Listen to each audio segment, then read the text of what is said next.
ఉమ్మడి పాలమూరు జిల్లాలో ప్రభుత్వం ప్రతిపాదించిన కోయిలకొండ రిజర్వాయర్ల నిర్మాణంపై మాజీ మంత్రి సింగిరెడ్డి నిరంజన్ రెడ్డి సంచలన వ్యాఖ్యలు చేశారు.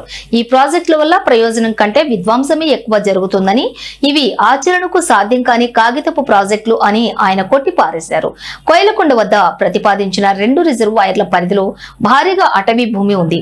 ఒక లొకేషన్ 1000 ఎకరాలు, మరొక చోట 500 ఎకరాల ఫారెస్ట్ ల్యాండ్ ఉందని ఆయన వివరించారు.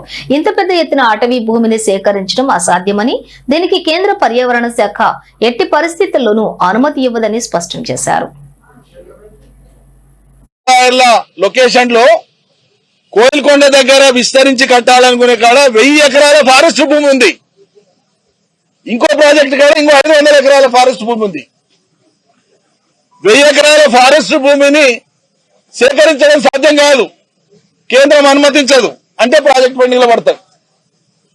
గతంలో ఏం చేశారు, మన కోసం ఉద్దేశించినని చెప్పుకుంటూనే మన ప్రాజెక్టులు కలవకుర్తి లాంటి ప్రాజెక్టు, మరో ప్రాజెక్టు ఈ అనుమతులు లేవు ఆ అనుమతులు లేవని 30-35 ఏళ్లు సాగదీశారు.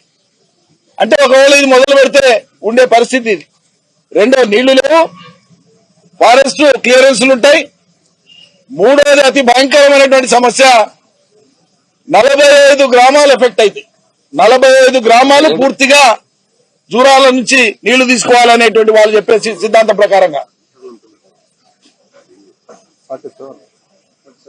45-46 గ్రామాలు డిస్ప్లేస్ అయ్యేటువంటి, అంటే అక్కడి నుంచి లేపి మనం పంపవలసినటువంటి ప్రజలు, ముంపు గురైనటువంటి ప్రజలు 2013లో లెక్క తీస్తే వచ్చినటువంటి ఫిగర్ 85,000.